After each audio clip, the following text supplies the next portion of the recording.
Hey, welcome to the Chuffcast. My name is Rob, and today I am joined by two other Chuffsters.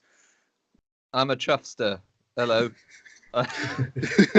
I'm Ben. I'm Ben. I'm a musician from Salisbury. I do music, obviously, being a musician. I like video games. Let's talk about video games. And I'm also joined by... Hello, this is Chris. I'm also a musician, funny enough. Cool. And I like video games, although people who have encountered me on the website probably think I hate all video games, which is not true. It's just Fallout 76 I don't like. Everything else is fine. That's fair. I didn't want to mention that. That's why I had everybody else do their intros.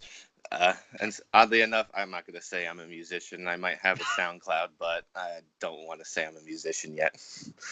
We could do a segment just talking about music as well. Yeah. Oh God, that could be a whole kettle of fish to open. That'd be good. That could be. Actually, that could be a video game music chat at some point. Yeah. But I mean, we can easily talk about that now, actually, especially considering the Dark Souls soundtrack was recently put up on Spotify, and ooh, really? Okay. I didn't know that. I'll have to check that out. Yeah, that was recently. And Capcom, I know a month or so back, did a whole music dump of like a ton of their games, and I'm still kind of annoyed with that because there's a couple songs from the Okami soundtrack that I really would love to listen to again, but that's my own personal thing there. I remember trawling through all that when all that went up. I don't think they've put up the Dead Rising soundtracks, and that's like the one thing I was really looking for at the time. Just having a look now. Bear with me.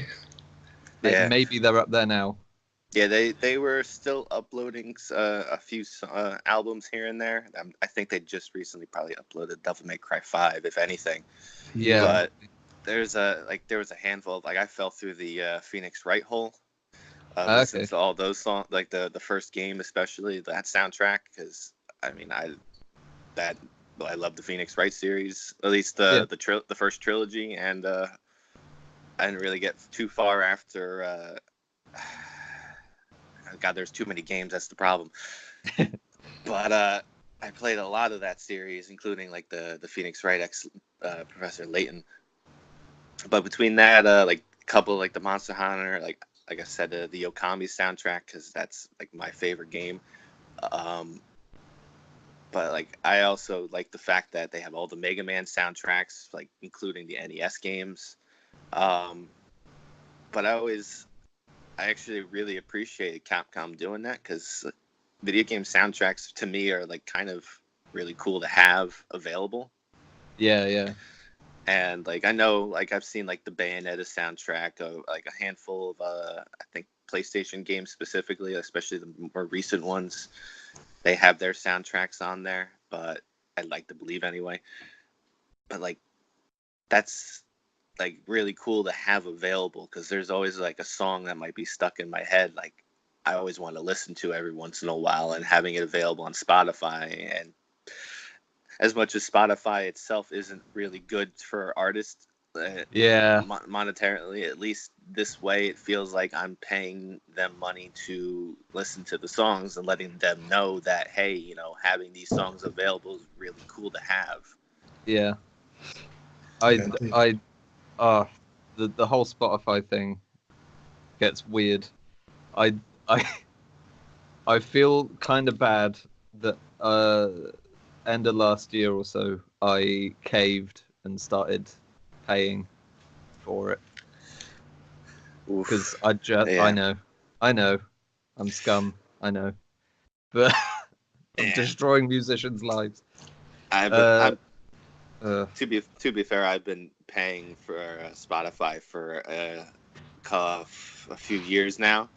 Yeah. But at the same time, I've also, in those few years, I've still gone to like I picked up like vinyls from bands, and I still gone to shows and seen them live, and supported them in any other fashion. Yeah. It's just it's hard, like especially for me. It's also hard for me to find like it helps me like discover new music. Yeah. Yeah, I Like think that's the best seeing, thing about Spotify is discovering new stuff. Like you'll like have a band that you like, and it'll say, "Oh, these other bands are a lot like this," so you end up going down a big long rabbit hole, which is the good part. You know, I'll do the same thing as well because I've got Spotify for years, but I go and see the bands, buy the albums as well, have the physical copies because, as I said earlier on, I'm a bit of a hoarder, so you know I like physical things. Especially music wise, because you know that stuff doesn't get old and it looks great on the wall as well. Yeah. Like my cousin just bought me a vinyl for my birthday a few months ago because it's like one of the first bands that I ever really like fell in love with, and it was the first album I ever listened to from them. But like that's just it with Spotify. I have the physical Okami soundtrack. I think I have like the Orange Box soundtrack somewhere in a collection because I just said I really like the like it had like the Half-Life music in there. Like some of the music in Half-Life 2 is actually really cool to listen to. Oh yeah, that's an amazing soundtrack. So like I have in some of those songs, including like a Portal soundtrack as well. The first Portal, at least anyway. I don't really remember most of Portal 2, but I think most people tend to remember outside of the story.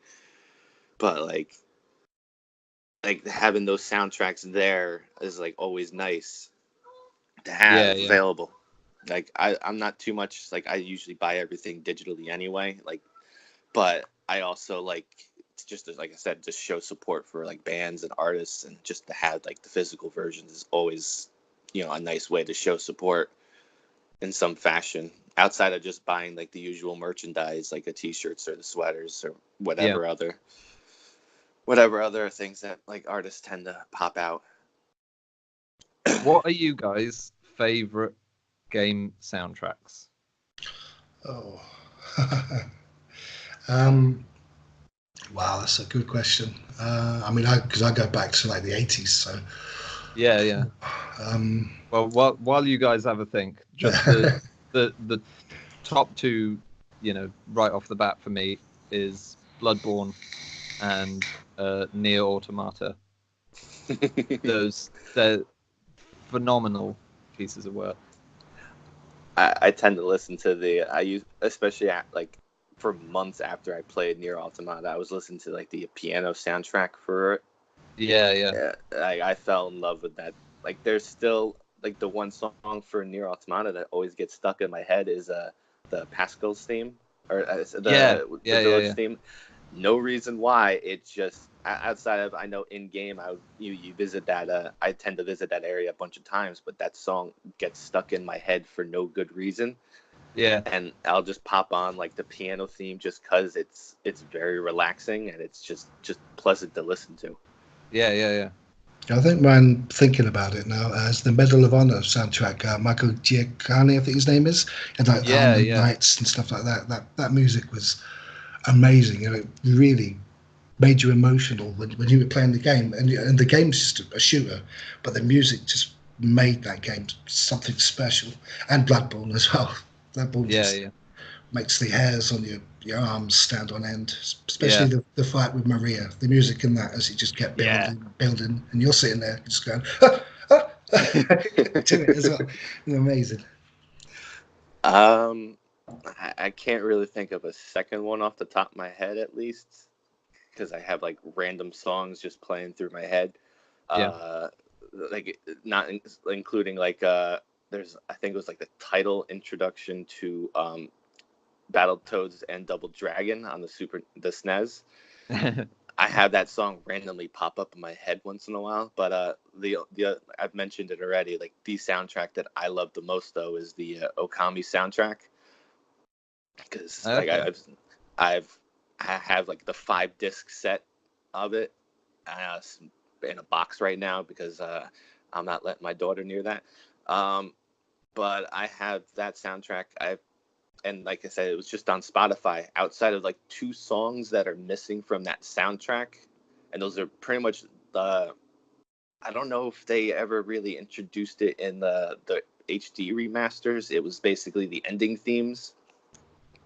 There was actual a vocal ending theme in Okami at the end credits, and there was also another one that was just strictly instrumental, but it was supposed to be basically the instrumental version of that ending theme. But I'm pretty sure there's licensing issues with that, and that's probably why they're not on Spotify. Right. But I mean, I can also just as easily listen to it on YouTube, or if I was ever smart and plugged my phone into a computer and iTunes, because I have an iPhone, just burn the CD again and put it on there and just listen to it whenever I want. But like with a lot of folks rambling about Borderlands 3 right now, I kind of like having everything on one platform. Yeah. But like, somehow moved on to the Epic Store. Mm. I just pulled the segue, didn't I? It was smooth. It was a good one. Well done. Well done. That is boiling some PC piss at the minute, isn't it? The Epic Store. It's some of the stuff I've read is just amazing. Just people just losing their shit. It's like, I hate Epic. I have to do a whole new icons. Calm down. It's fine. It's a weird one, isn't it? Because I get where people are coming from with all the why can't it all just be on Steam? I get it because they've been the industry standard, for PC games for so damn long, just over a decade now, right? Almost. Well, actually, probably getting closer to 15 years because Half-Life 2 came out, I think, 15 years ago. I want to say. I thought it was like 2007. Nah, I think it was 2004. I really don't remember now. Maybe I'm thinking of one of the episodes. It is. There we go. September 12th, 2003 was the first time Steam popped up. Whoa. Well, there you go then. So all right. Well, so yeah. All right. So it's probably getting closer to 15 years now as being. Yeah, sure. Because just like Epic Games, like it's been mentioned before, like Steam, like when Steam first came out, like with Half-Life 2 is specifically for Steam, and people were upset then that Steam was a thing, because I mean, for the same reason that Epic Games is a thing now, it's just change. People don't like it. But just like when Origin came out and people were upset about that, especially with Mass Effect 3 being exclusive to Origin after 1 and 2 were available on Steam. Yeah. Which I get that too. And well, GOG is different because GOG actually, I don't think really gives a shit about itself. Well, I can't. GOG is its own thing. There's GOG's more about older games as well. Like I go there for stuff, DOS era games and stuff like that. You can't get them working anywhere else, and they put the effort in to make sure that game works. Yeah. So that's Steam doesn't do that. You can get a game. And you download it, and then you find it doesn't work on Windows 10, and then you have to go through a huge faff and trust the forum users. Those people there will sift through to try and find a way of getting that game to work, which can be a bit of a pain in the bum. Whereas GOG, they just go, we'll sort it all out for you. Everything's all will be perfect. It will run, and they add all the little bits of crap as well, like maps and stuff to it. So I really like GOG for that. I'm hoping Epic sort of do something similar as well, because or they'll just be another Steam with a different name.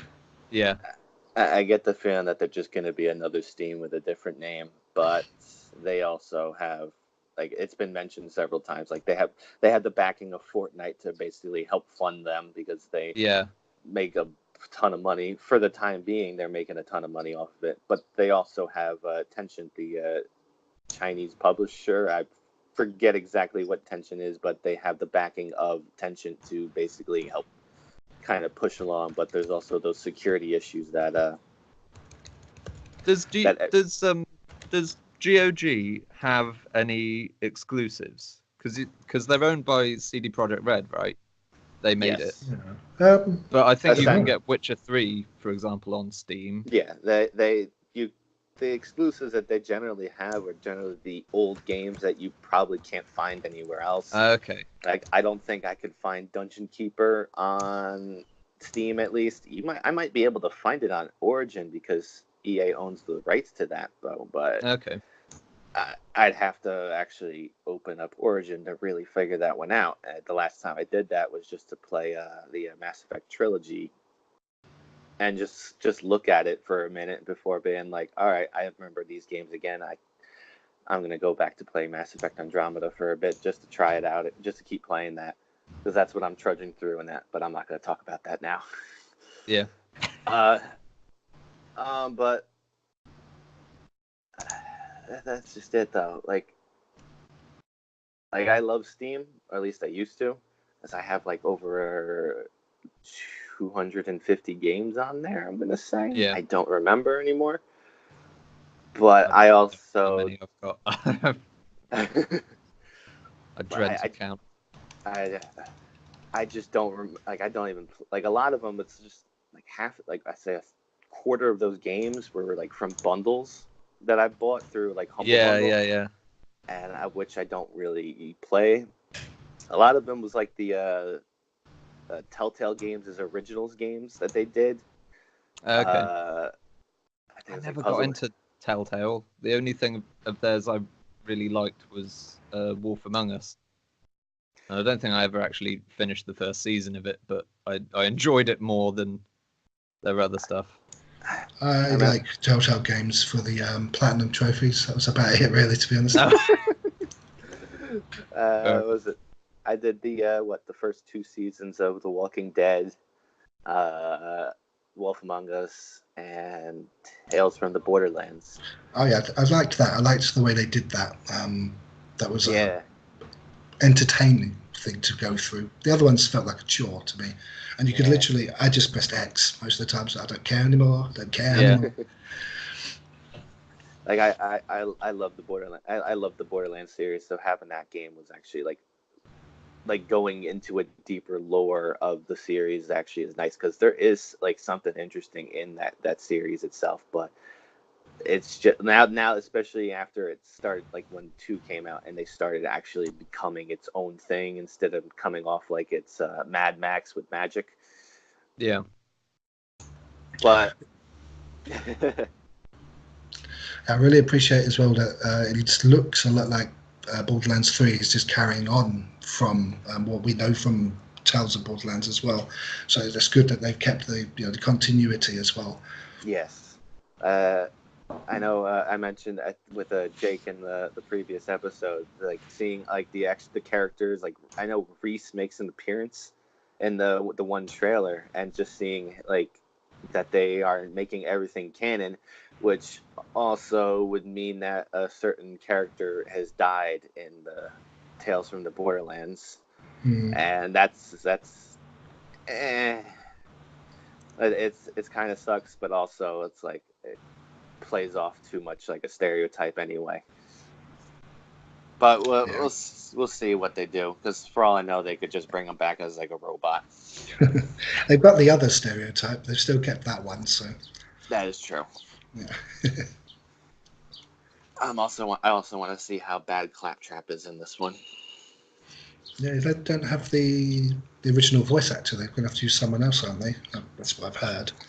Oh, geez, I did not know that. That's going to be weird. But then again, they could also just as easily have a different voice, because it's like as much I could go. I could. That's a whole a thing about voice acting in itself, right there. And I don't want to talk too much into that one, but just having the original voice actor could have been nice. Yeah.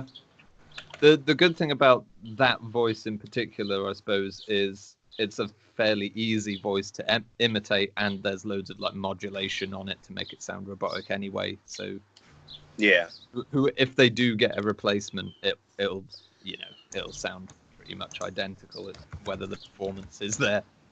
So, that's just it's hard. It also, it's not going to be like on the same par as like when was it Kiefer Sutherland took over for Snake in Metal Gear Solid 5? Like, yeah. The iconic level of that voice actor. Yeah. Everyone, right. Here we go. Controversial opinion. I haven't played every Metal Gear game, but what I have played, I've loved. And I kind of prefer Keitha. Purely because Phantom Pain was trying to tell a much darker story, so he wanted to recast. Well, I've heard rumors that he wanted to recast Hater for years and years, but Hater just like kept clawing his way back in. I don't know how true that is. But yeah, so he obviously recast him because he wanted someone you could take more seriously. Because I keep thinking, imagine some of the like dark, moody cutscenes from Phantom Pain, but with Hater's voice, and you just cannot like get into the mood at all. It just becomes too silly. Yeah. And the other games are more silly, so it works there. But Kiefer, he brings some gravitas as well and star power along with him. So yeah, and that. Especially with the way that the narrative of Metal Gear Solid 5, if you can say, ends anyway, with the that one plot twist, like it would have actually made a lot more sense to have Kiefer Sutherland in there. Like it, but then I also remember that he was also, I think he was the voice in, what was that? Ground Zeroes. Yeah, Ground Zeroes. He was the voice in that, right? Yeah. Yeah, I remember. People figured out very early on that the medic's voice was his. Yeah. But just pitched down ever so slightly. But yeah, so like having that there, and just, but he wasn't the voice of Snake though, right? I think they still had David Hayter. No, David Hayter wasn't in it at all. Okay.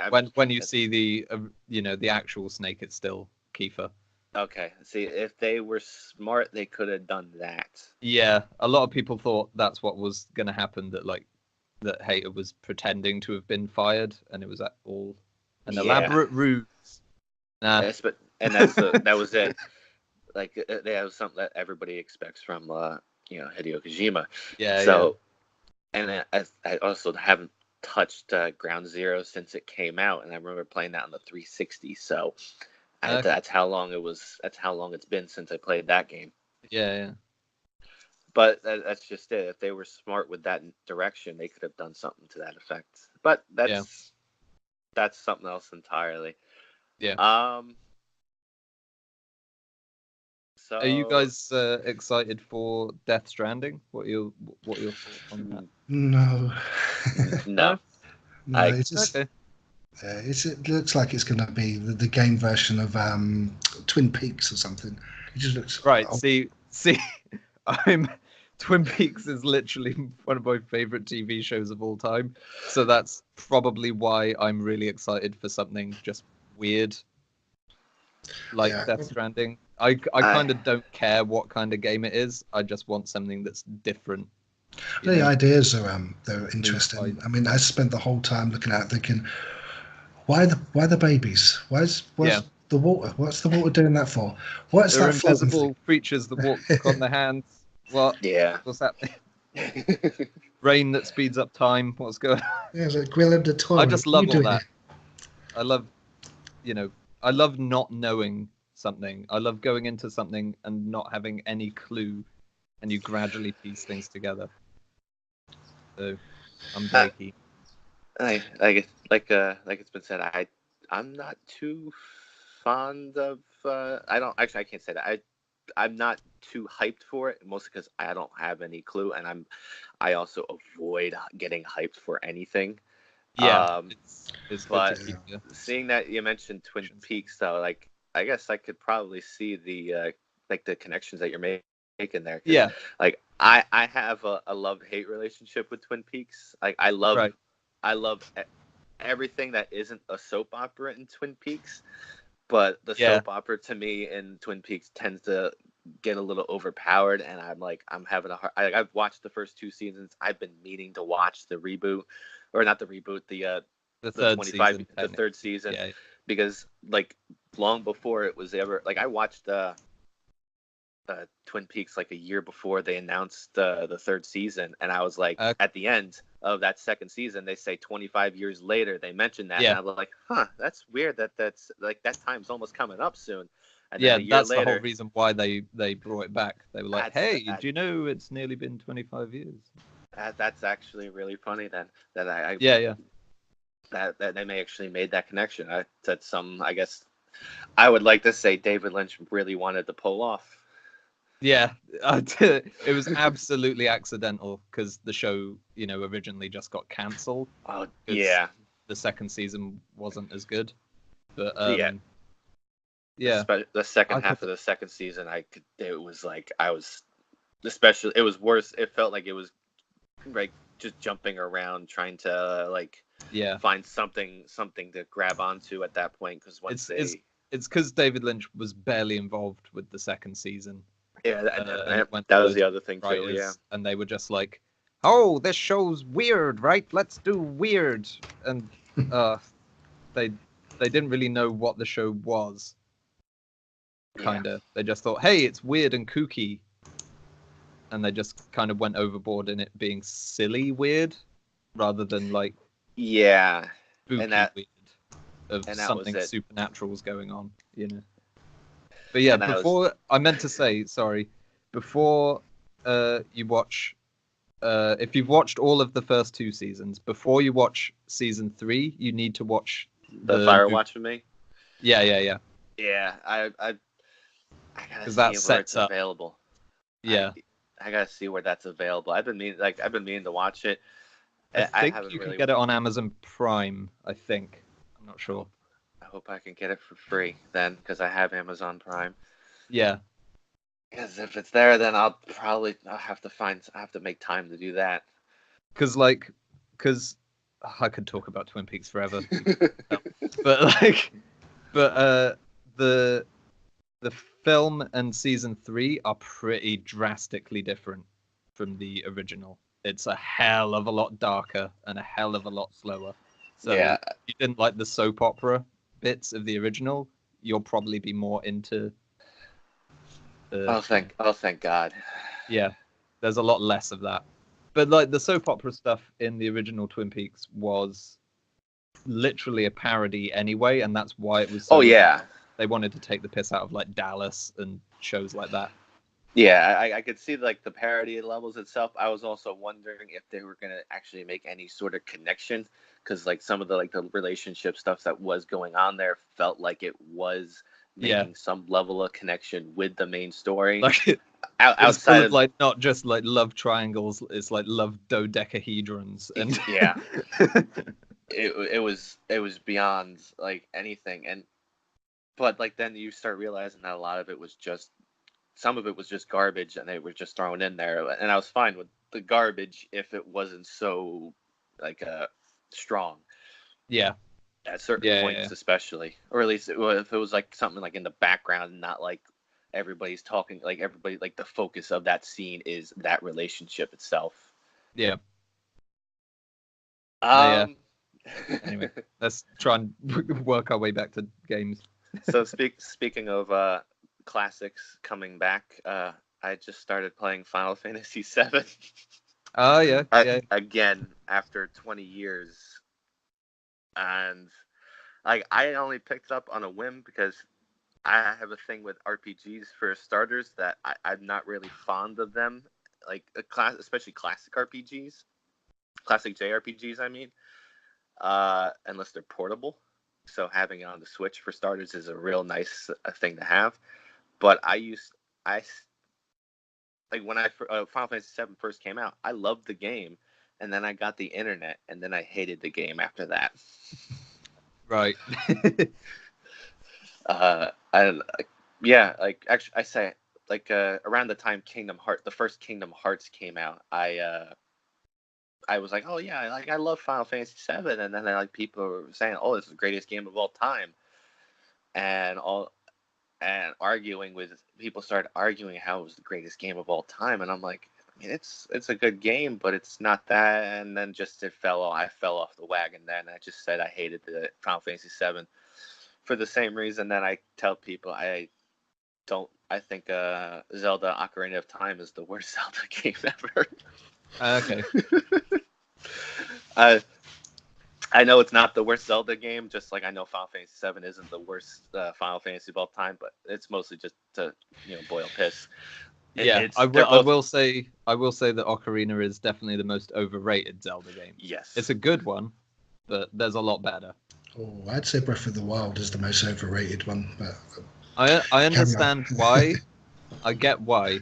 Yes, but like, I don't know. I'd put Breath of the Wild above Ocarina, but I don't know. It's also probably because like I tried playing Majora's Mask on the 3DS, and I got to the fourth dungeon before I was like, I played this game already. I did all the side quests, as much of the side quests as I could up to that point, and I've done this. I don't want to do this anymore because it still feels a little outdated mechanically. Yeah, and that's right. I've got to boil some piss myself. In general, I'm kind of a late bloomer to video games. My first console was the GameCube, and I kind of very slowly got into gaming from there. So I actually haven't, until recently, played many Zelda games. It's over the last couple of years that I was like, hey, I should check out that series that everyone goes on about. Yeah. And the first one I played was the Majora's Mask 3D remake, and I immediately fell in love with it. So I'd say probably Majora's Mask is my favorite Zelda game, and then maybe Breath of the Wild came in second place.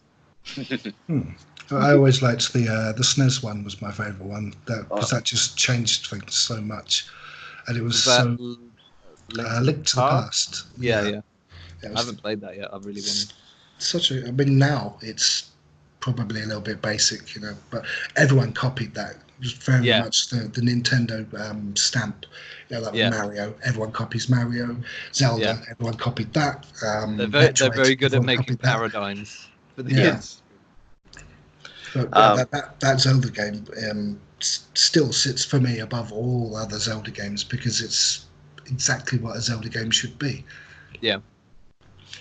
Yeah, my cousin's a big Zelda fan, so like she's really talks about like whenever we have a conversation, we'll somehow get back to Zelda at some point. But like Link to the Past is like I have I came up with like a top 5 list for her basically. Like Link to the Past is up there with it. Breath of the Wild, as much as it's like a 7 out of 10 game for me, I still had a lot of fun playing it with what I could do. And as much as it's definitely overrated. Like I said, there was a lot of fun that I played through the game twice. I technically bought the game twice. I bought it on the Wii U before I had a Switch, and then I ended up buying it on the Switch just cause. Which I have to say, like being able to play it in the Switch and just sitting outside while playing that game is probably the best experience for that. Yeah.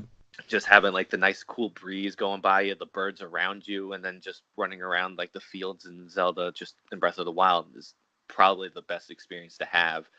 I should probably actually take my Switch out of the dock. I'm too much a basement dweller. That's all right. But Majora's Mask was on my list as well. I think I said Link to the Past already. Another game I always adore that a lot of people, especially at the time, didn't like. It was Wind Waker.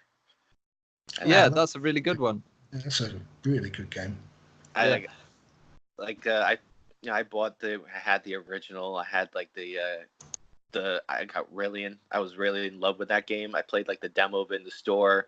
Nintendo had their online crap where you can register your games and you get points and you can use those points to get stuff. And when I got like the promotional disc that came with like the collection of Zelda games, I think it had like Zelda 1 and 2 and Ocarina of Time and Majora's Mask. I had that disc, and I played the demo a bunch of times on that disc along with Majora's Mask.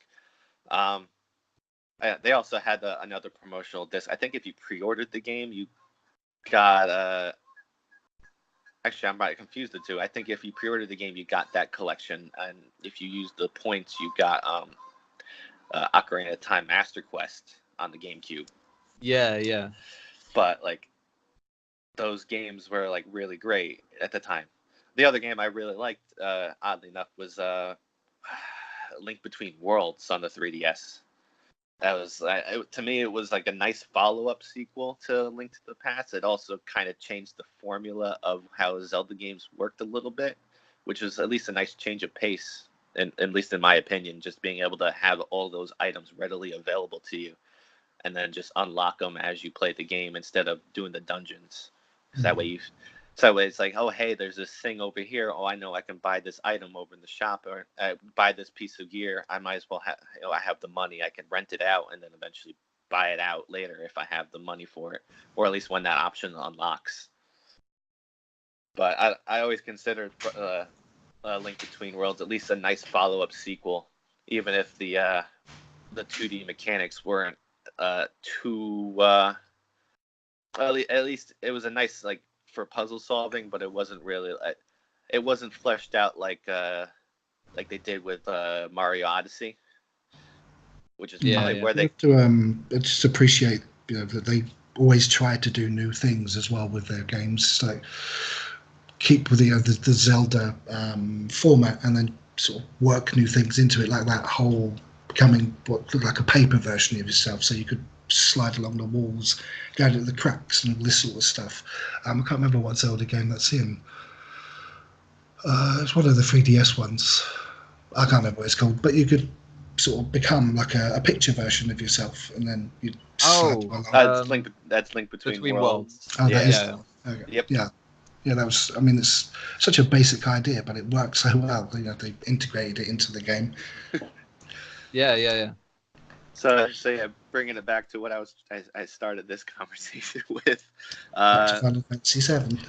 I guess I'm liking it, especially now, like since they added all the little perks like speeding up the time in the game, turning off random encounters, and that's what I was going to say, because I've got the mobile version and I love that, because you just a little button you press and just turn off random encounters. Exactly. Now the greatest game ever made, because no more of this just wandering 1 foot. Pew! Oh, for fuck's sake, kill it. And then 2 feet. Pew! Oh, stop! Like I took advantage of that in the beginning, especially in the beginning of the game, because like the way the game introduces, you're kind of infiltrating this reactor and trying to set a bomb up.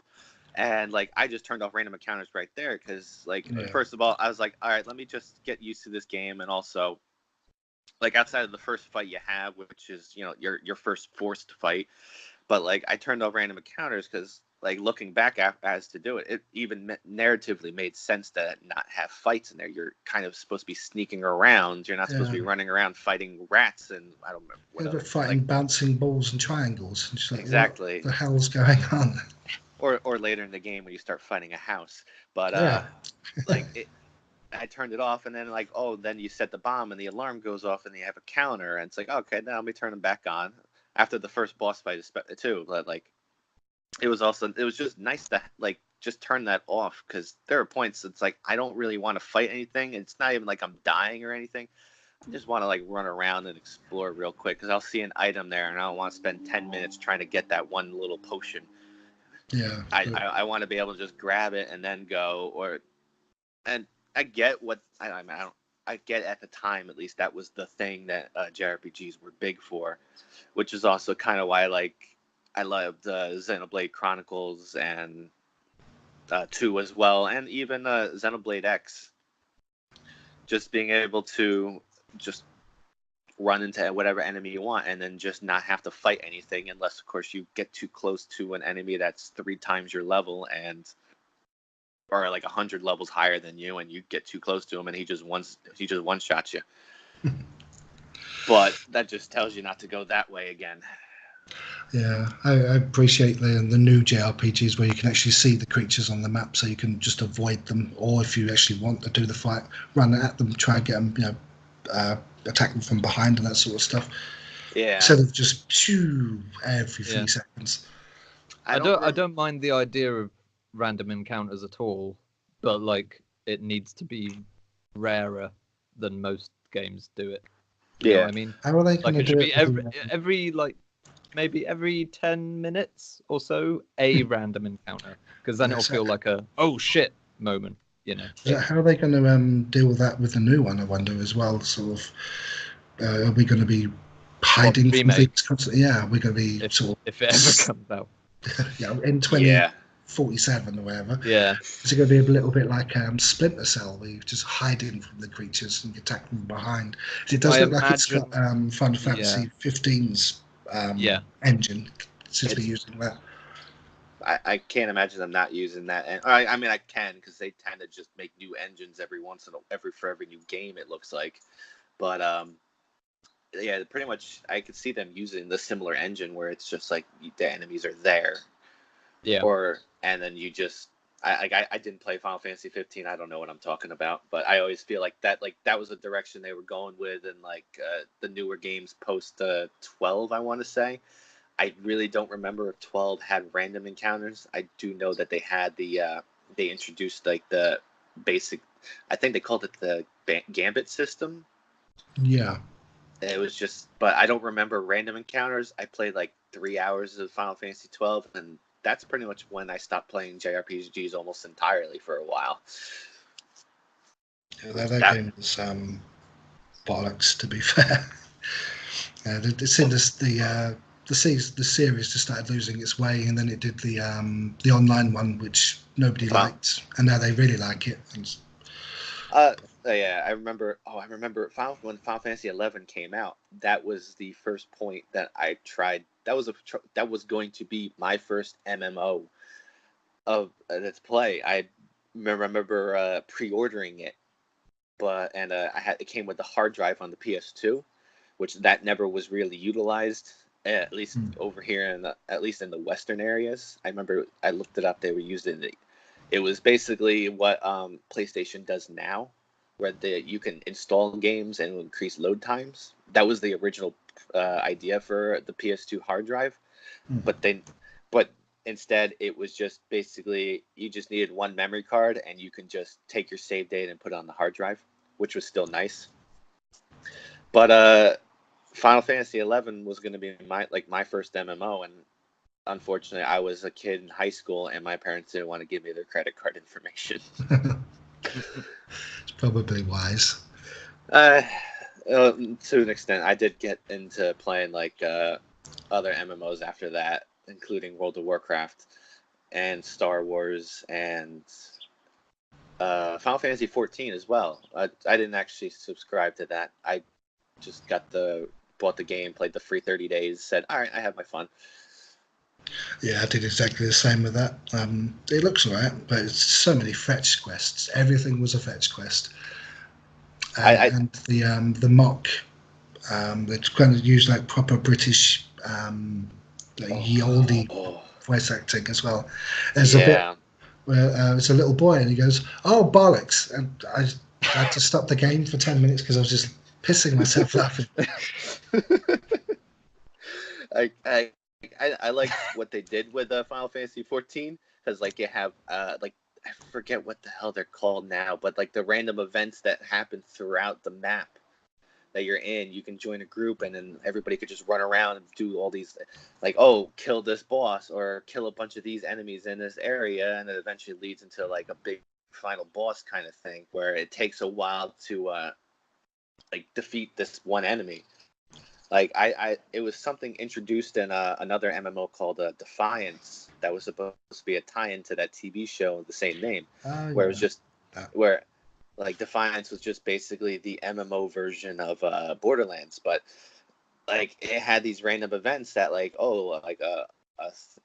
giant alien craft. I don't remember if it was an alien, but giant thing falls out of the sky and you have 100 people just surrounding and shooting all these little enemies and also this the boss at the same time, trying to whittle it down. But it was something that Final Fantasy 14 did a lot better in a lot smaller scale, and also kind of I want to say fun, because you see everybody just run around and get together and talk, and there was a sort I wouldn't say sense of community, but close to it. that you can have all these people at least be nice and friendly towards each other for the most part. That's always the best thing, and that's the thing that always keeps me on MMOs. If the community is friendly and everyone gets on, it's like World of Warcraft Burning Crusade era was amazing, so good. And then it just slowly got worse and worse and worse. I played up to the point where there was pandas, and then that was enough for me because I was sort of a bit of a purist. I was like, no, that panda used to just hold a sign. He's not a playable character. I'm out. Gone. I stopped at Lich King. I was I up to Lich King. I was in this just a friendly guild that some of which I actually still have friends. I have one friend at least. I still talk to every once in a while. But up to Lich King, I had like just this casual, friendly guilds, and then like we were trying to bring the guild back to life, and I was trying to get like the old school raids before they took them out, especially. And I think they took like Onyxia out at some point, or at least they removed her and updated her at some point. That was the Cataclysm, I think, where they just blew everything up. We started by just blowing it up. I thought it was during Lich King era. All right, I guess I'm wrong, but I remember playing Onyxia back when she was still a level 60 raid, and even the original 40 raid ones. I forget what the hell they're called. Anchorage and Naxxramas. Yeah, well they added Naxxramas into Lich King, which I got to do. But yeah, that was really cool. And it started floating around and just fucking murdering people in towns. I loved that. It was so much fun. And then, there was I don't know if you were there when they had the disease where you could turn into a zombie, and they didn't. It was like a big mistake because most of the servers covered in it. Everyone was a zombie. That was amazing. I remember they introduced that disease and like that, and they actually used that as like a reference point, like certain I guess certain research things now, because it kind of sets up an example of how like an outbreak really happens in real time. Yeah, and it was funny. It was literally just walk around and say, everyone's a zombie. Everyone. Yeah. Bloody NPCs are a zombie. Everyone's a zombie. I also remember when they had world bosses and people would like I was in the Horde and like people in the Alliance would try and drag the world bosses to like the main cities. I remember one time I was just walking out of Workamer and walking over to the Zeppelin, and all of a sudden I'm just dead. And I look over and there's just this giant fucking monster just storming around. I'm like, oh, that explains everything. But I used to try doing that. I can't remember the dragon's name, Ysera or something like that. It was just hanging around like a big mirror thing, and you could cut that all the way into a double town, so you'd be killing Alliance and Horde. Yeah. Just the boiling piss was amazing. So, who the fuck did that? And, yay, me. But like I remember, like I said, Lich King was where I stopped. I had just joined a raiding guild after like my cousin joined one, and she got me into it. And we merged with like a bigger one, and there was like an actual sense of community. We had like two raiding parties, like a casual one and a serious one. But then all of a sudden the guild just fell apart, and like a bunch of people were kicked out, and I was just like, I don't want to play anymore. Yeah, because I had quite a big guild as well. I was in a big guild, and we were doing the 40-man raids. Sort of trying to be the first on our server. We were at a place called Starshield. We did do Anchorage. We were the first people to do that in Europe, and crashed the server entirely. And then our guild leader was told, we're going to reset it. Can you do it at like 4 a.m. when there's less people? We'll make it a little bit easier, because you're supposed to have hundreds and hundreds of people there to do it, but server would just crash every time because there's just too much going on. There's huge, great big Anubis things would come out, huge beetles. It was mental. Yeah, I like I said, we did a lot of the post stuff, like a lot of the old raids, like post like level 80 basically, and we were trying them out just to say we did it, or at least tried to do it, even though it did nothing to benefit us outside of maybe the achievements. Yeah, it was really weird as well, going back when you got to like level 80 and you could just do Anchorage 20 on your own, just get someone to join from the outside and just wander in there and just murdering the bosses just on your Todd. It was mental, especially with the memories of thinking it took 40 people to kill this bastard thing, and it's just me stood there just hammering away at it. Exactly. Now it's not. It was also at least nice to be able to do it because, like you said, it takes 40 people, and like some people like can't get 40 people together. Like the casual guild that I was in, we got like I think we did 5 people on. I'm trying to remember the one. It was like a dungeon in a dungeon in a. BlackRock? I think it was BlackRock, yeah, because I think the final boss was like you were fighting on like a circle of like a rock that was surrounded by lava, and I remember I was a tank. I think it might not. Ragnaros. I'm trying to remember the fight. Like all I remember is that I was the tank and I died, and the rogue took over as the tank, and we still beat it somehow. The rogue just dodging like a motherfucker. Yeah, but that's just it. Post level 80, like you're like level 80 stuff, doing level 8 as a level 80, doing all the like level 60 stuff. It's just like you can also tell like how different it is from being level 60 to level like 70, for example. It's just your gear and everything is just completely changed because that's how the game was evolving constantly.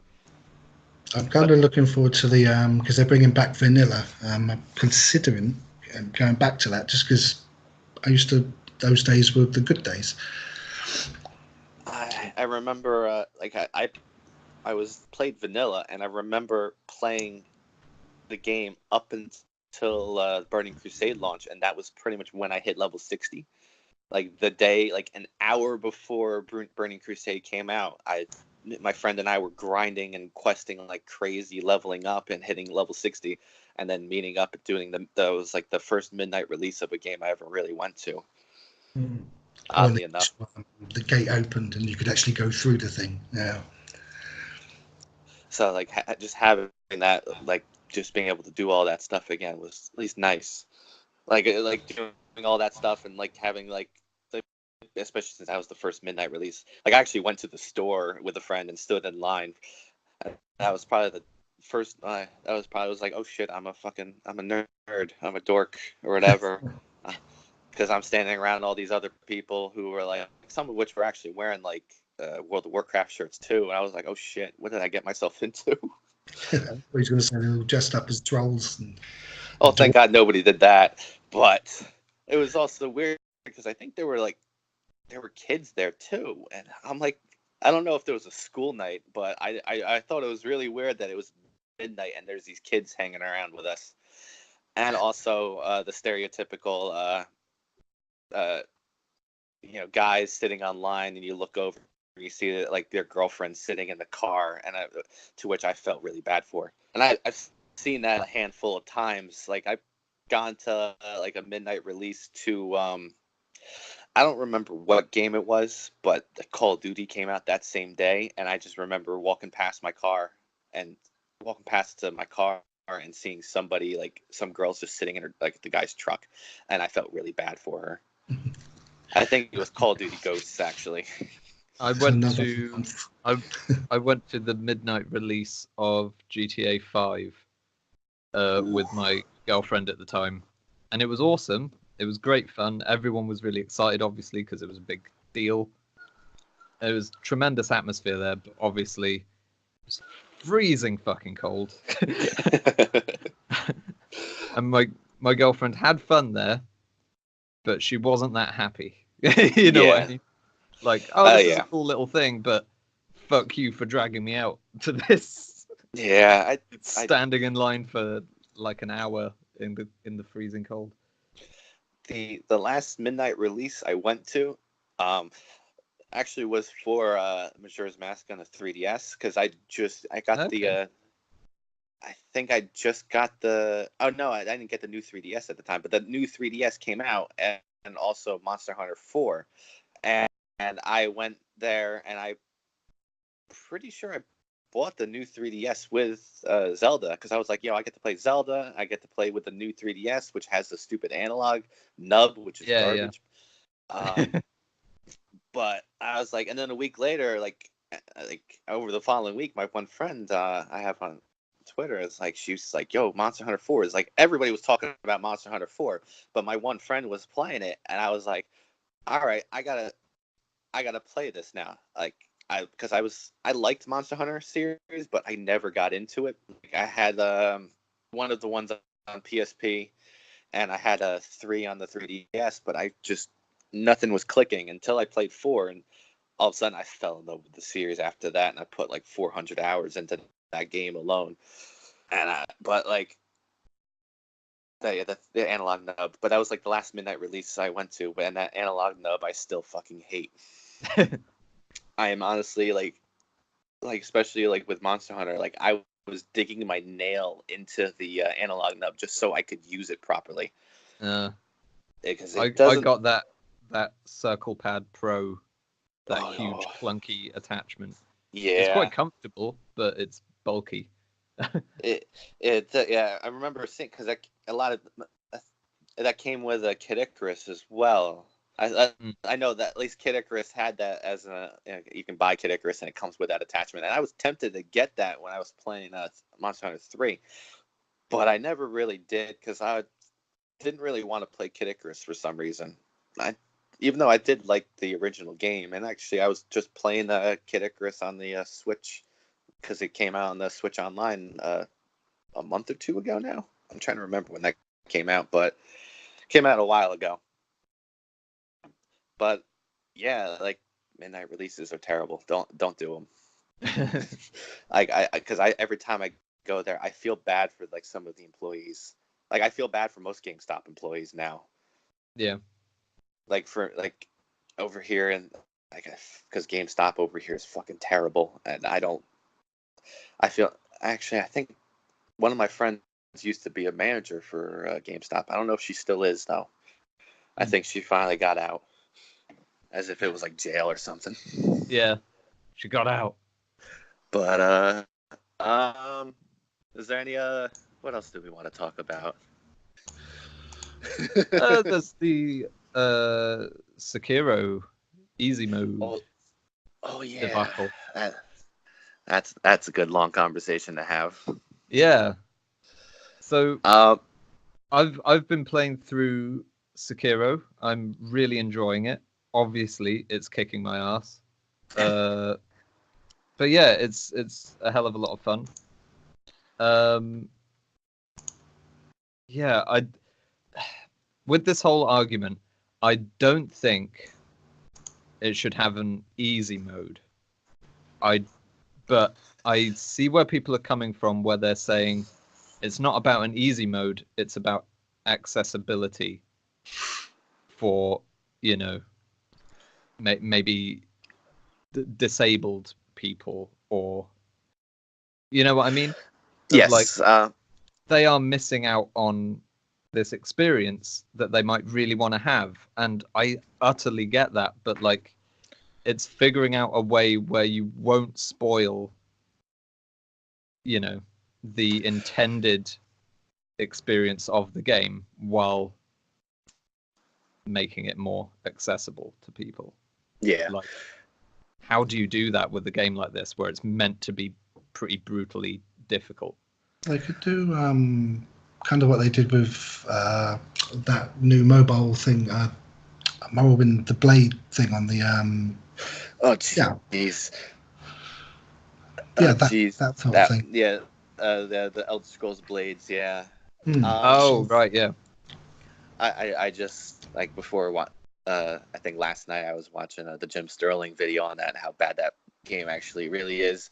I don't know if that's a good example, but I've played a little bit of it. It's fine, but I haven't dug that deep into it. So yeah, it's at the very beginning. I mean, they've already changed like how the chests work, because it was you had to wait 4 hours or spend like up to 6 hours. Yeah, 6 hours. They reduced that down to an hour, if I remember correctly.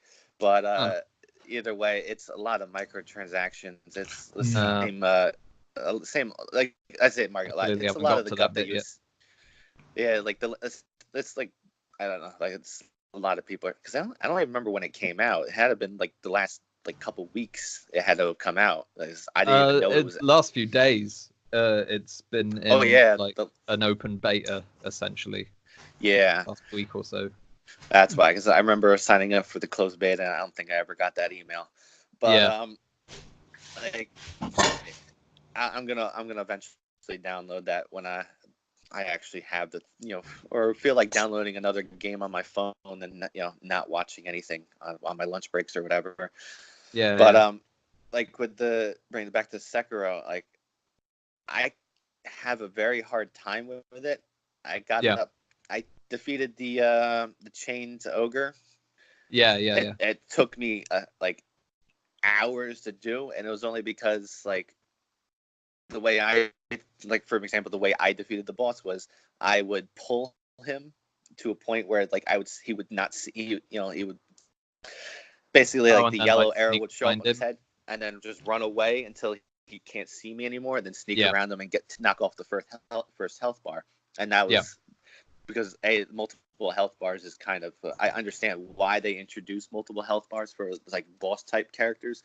It's still a load of shit to me because you stab a guy in the throat, you don't expect him to walk away from that.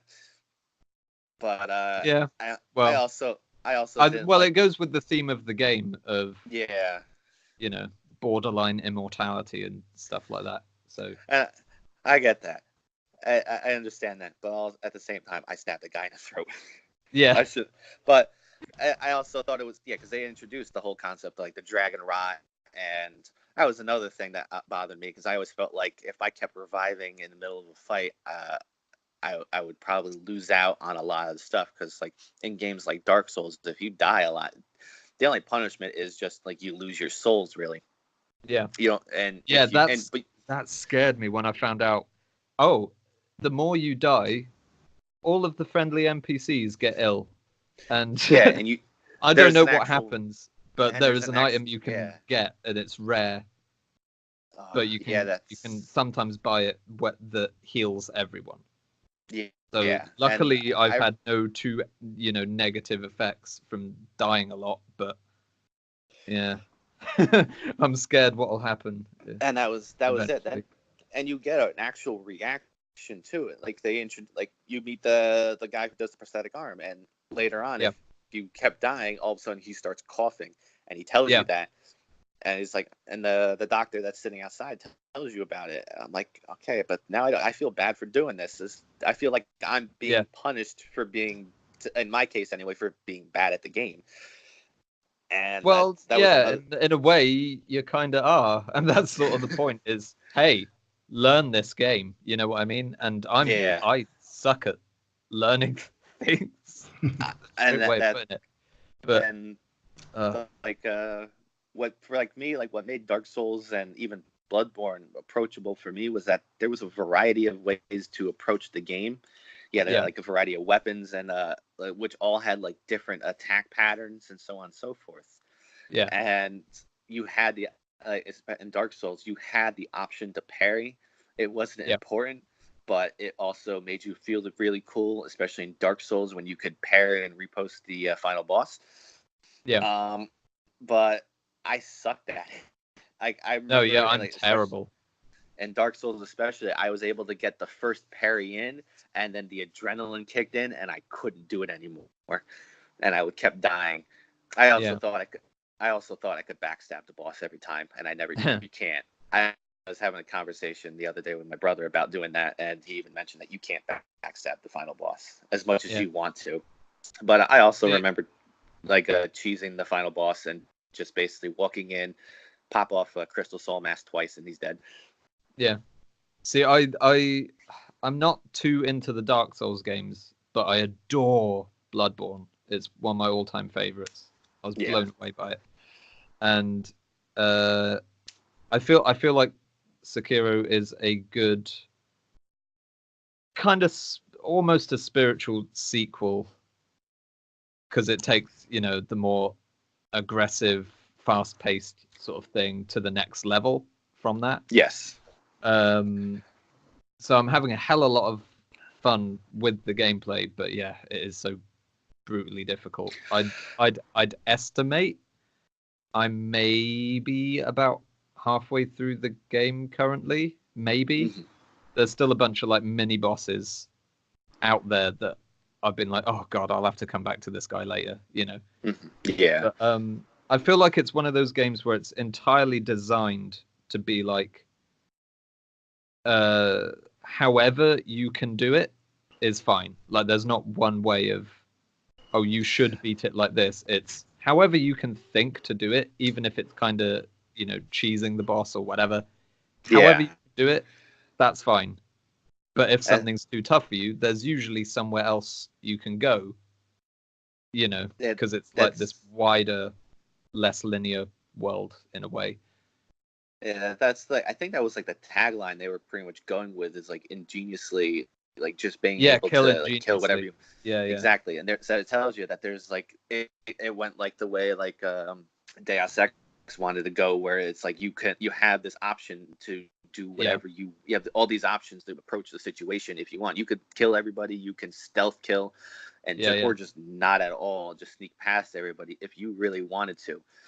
See, Which I'm is very much a stealth guy in most games. I get a kick out of that. So yeah, I've been very slowly making my way through Sekiro, you know, like empty a place of everyone first, usually stealthily if possible, because I suck at just frantic combat. yeah, Uh, and and then deal with one tough enemy at a time, you know. I've been doing and the exact opposite of that. Just Okay. running in, just letting everyone see me, and then just bouncing around the roofs, just jumping on people's heads to kill Yeah. person, and jump back up again. It's been working for me as well. So the Yeah. only time it failed If it was works, then it's fine.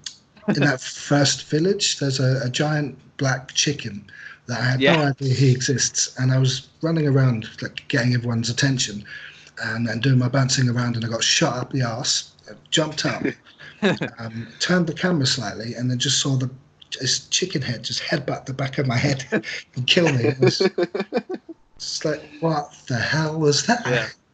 I love how they Yeah. have these really dark, intimidating, stressful games, but they put a lot of like goofy shit in there that will Yeah. just take you off guard. Like in Bloodborne, when you're doing the Chalice dungeons, there's a, a sly reference to fat rolling, where there are these huge, fat, horrendous, like greasy looking guys down in Oh the yeah, Chalice dungeons that are practically round and they have clubs. And there's Oh, one jeez. that you encounter that just frantically rolls after you.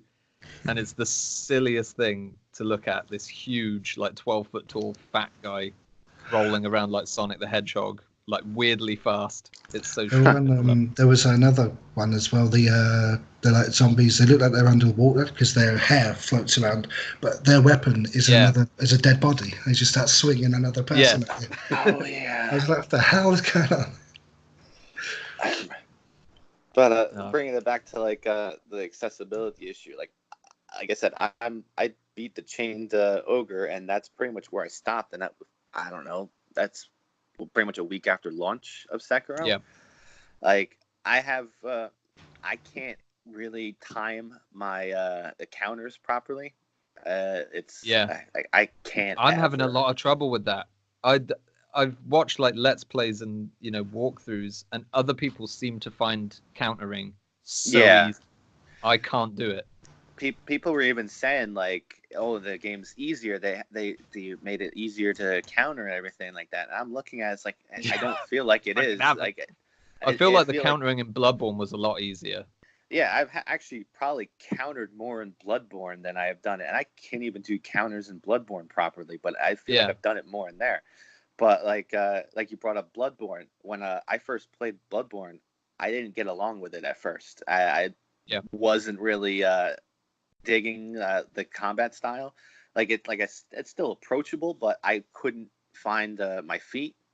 For the same reason I couldn't find my feet in the first Dark Souls. It's just I couldn't find the play style I was looking for in Dark Souls until eventually I cheated with a wizard, and I was like, okay, now I have like an easy mode, so I can essentially figure out the game and learn it more. And Bloodborne, like I messed around. Like everybody always went with the cleaver.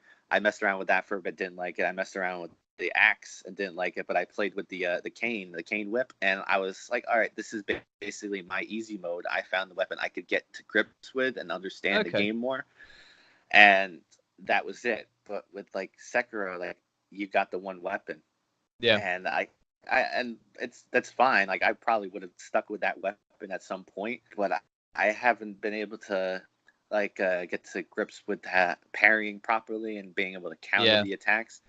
Like I saw it mentioned like in other like online, like I forget how it's pronounced, the Mikuru counter, the one where you jump on the spear essentially.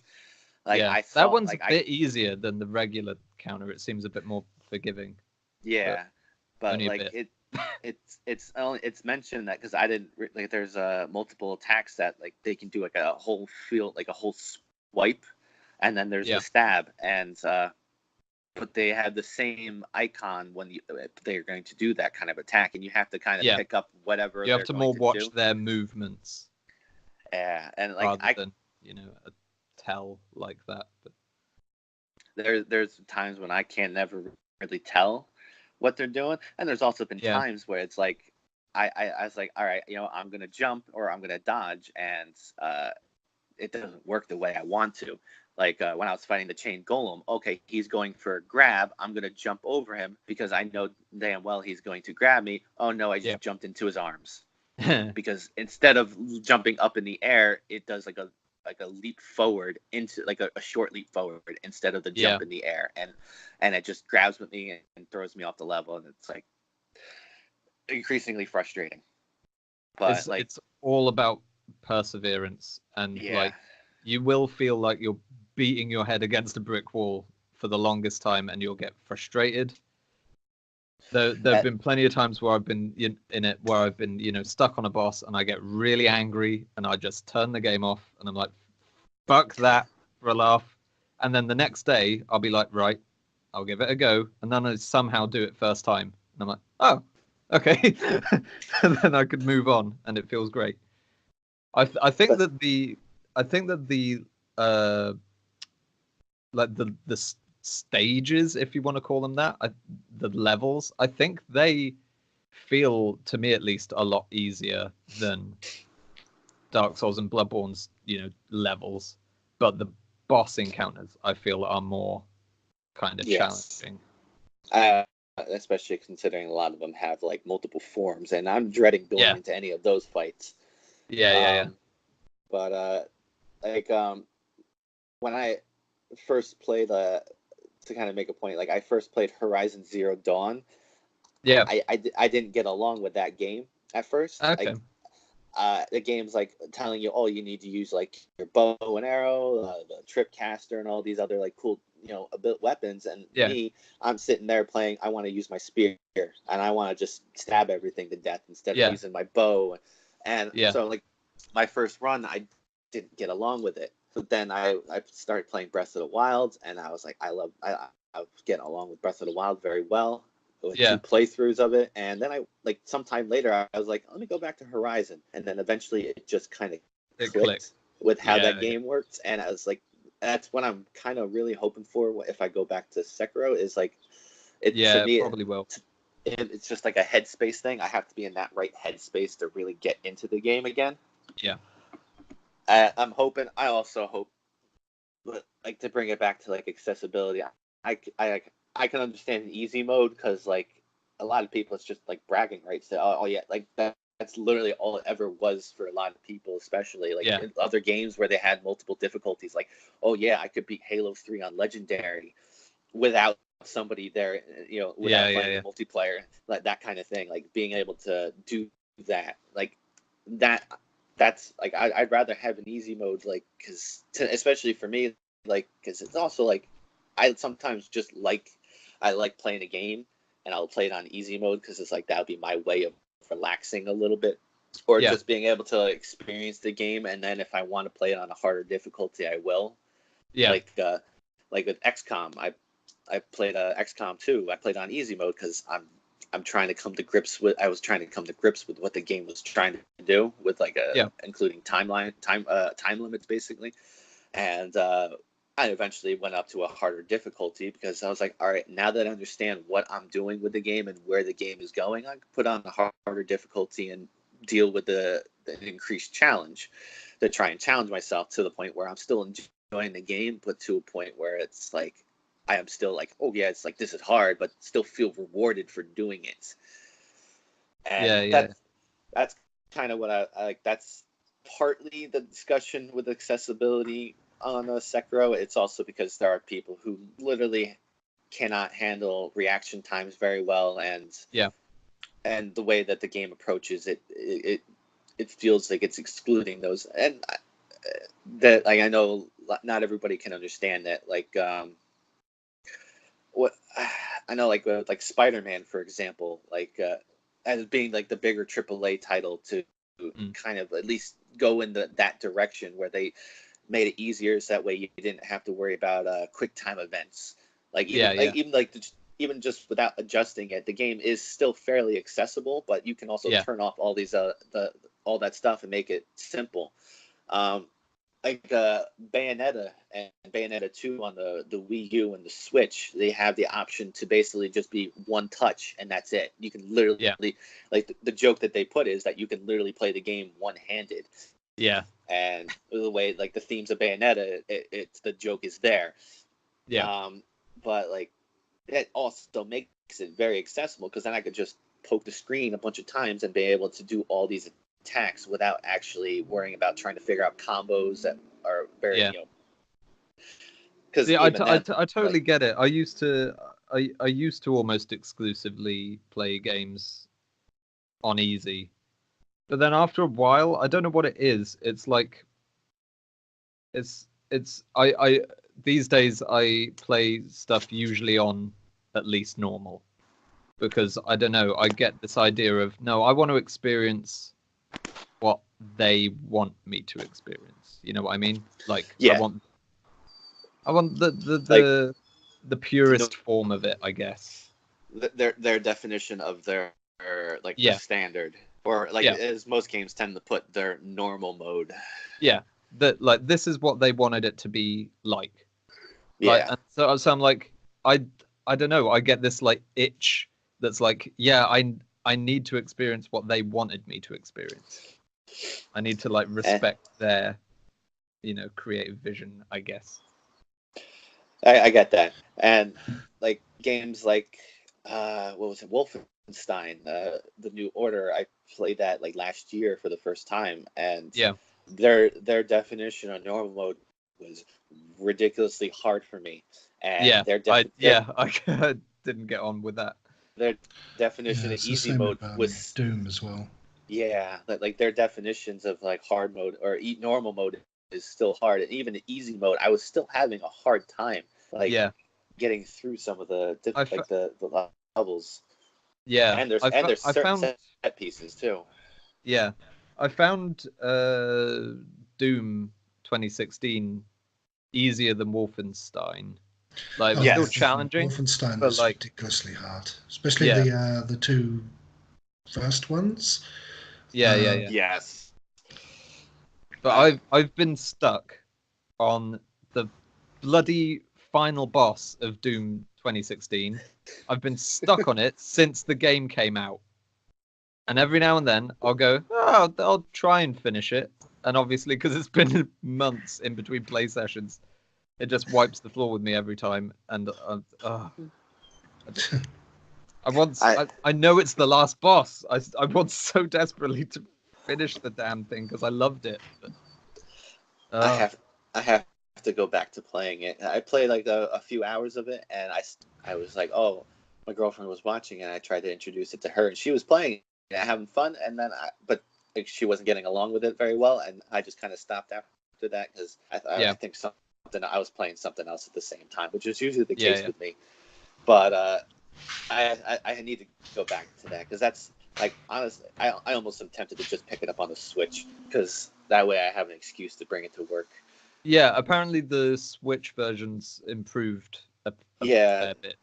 I think I mentioned, I don't know if I mentioned in the previous episode, I know that the initial release was like a 30 frames and then they've been patching it every so often to include 60 frames, which that's impressive. That's a damn good engine.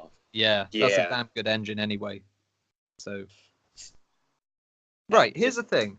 It's I'm not a game designer, but some games, usually first-person shooters, some of them can just run at 60 frames on consoles. Yeah. Right? Not even the enhanced consoles. And they look better than games that run at 30 frames. Mm-hmm. So obviously I know every engine is utterly unique to itself.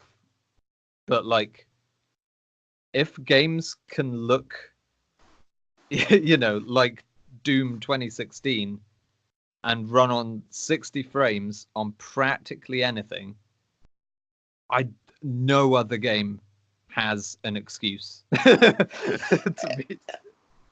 I mean, that's kind of bullshit, but you know what I mean. Yeah, like I think people need to try more with optimization. I think people don't care about optimization as much anymore. No. Like there are even like a handful of like indie titles that came and like pull that off, right? My girlfriend, I recently picked up for my girlfriend for Christmas a game called Little Dragon Cafe. It's like available on like on most consoles. It's also available on the Switch, and I've watched her play it on the Switch, and I've seen like playthroughs about like on PS4, and there you can see like a stark difference in like frame rate. There's frame rate dips on the Switch version, which is really weird considering the game isn't like, I don't know if it's because it's probably because the engine they tried to use and it conflicted with what they're going for. And also, probably the game. That's probably what that is. They're not even bothered optimizing. Just want a quick buck, just chuck it over there, done. Yeah. But in the particular case of like Doom, for example, like it was ported like through a third party on the Switch, I believe. Yeah. And like I said, the initial release was 30 frames, but they also haven't stopped updating that game.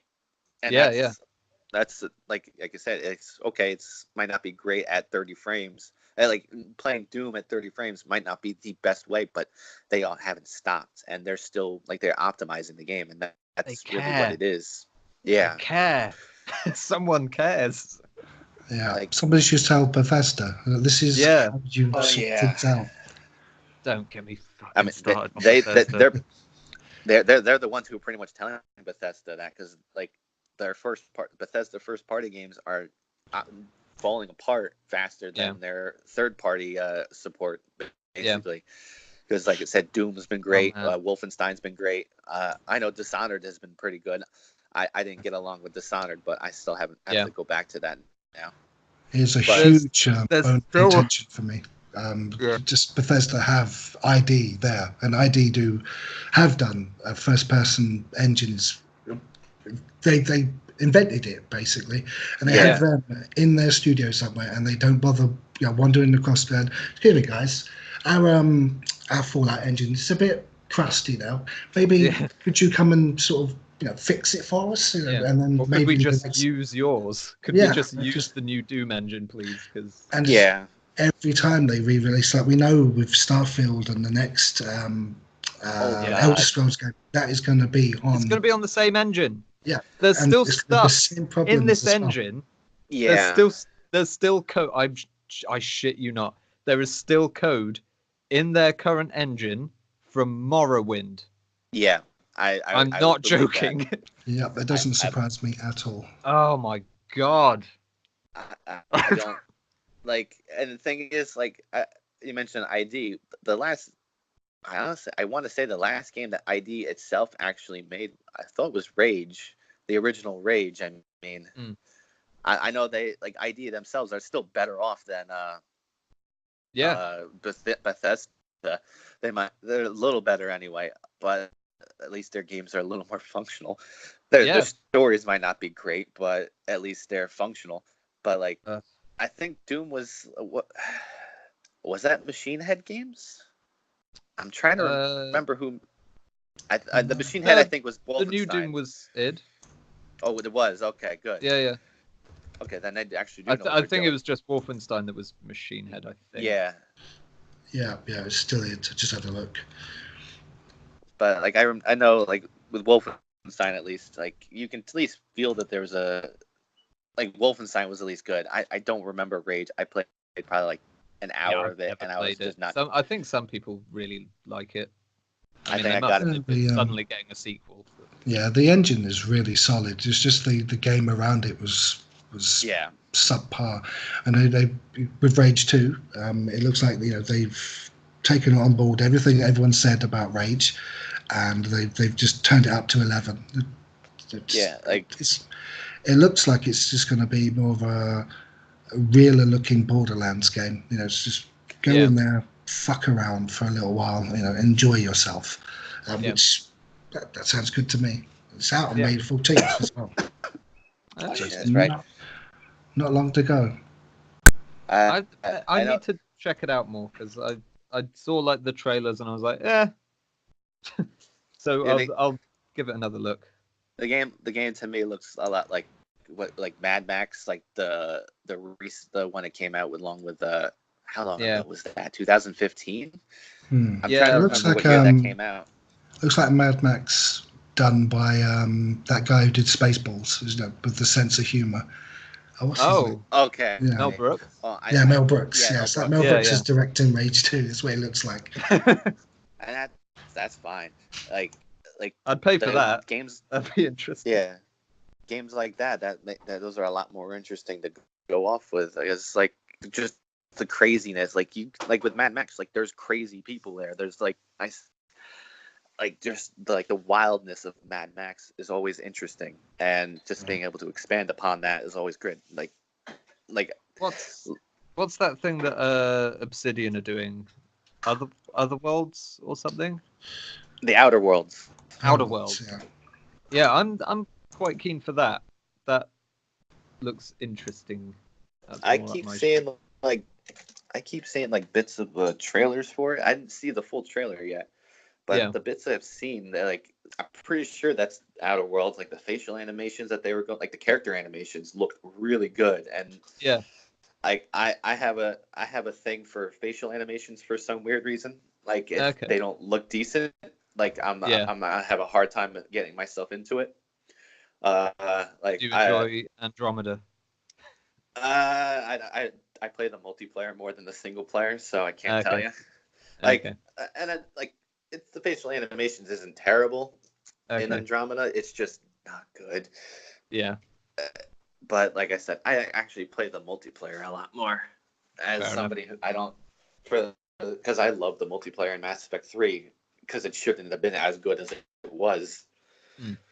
And Andromeda isn't great, but I still have fun, and that's like the gameplay of Mass Effect has always been really interesting, and that's what I like the most about Mass Effect. Especially 3. But like whatchamacallit? Like Monster Hunter Worlds, I hate the facial animations that they use in that game. For some weird reason anyway.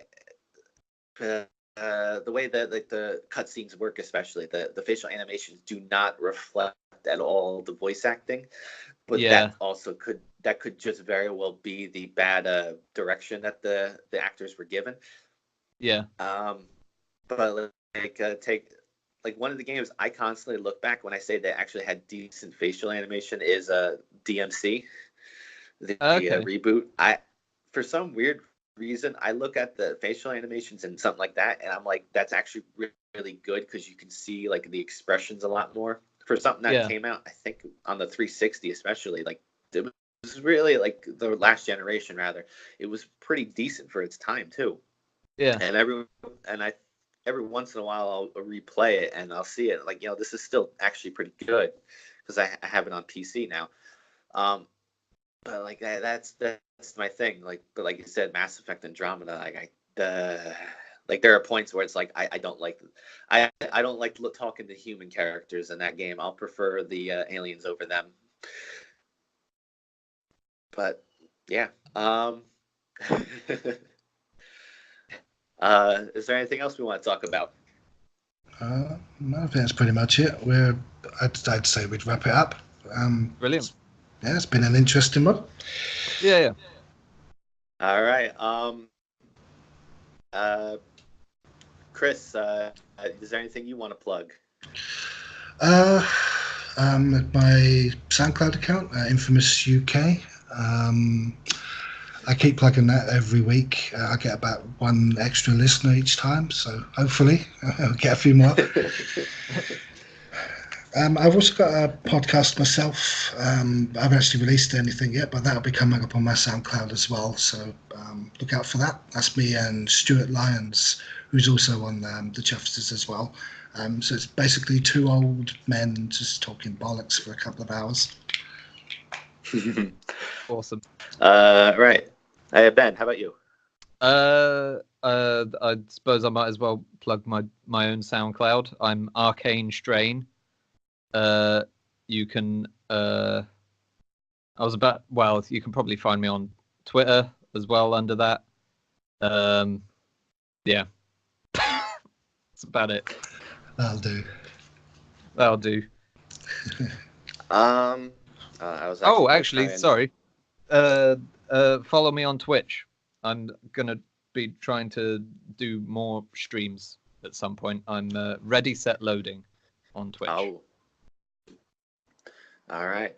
I was gonna be funny and try and link the Facebook group, but I can't really. I'm not gonna mouth off a bunch of numbers.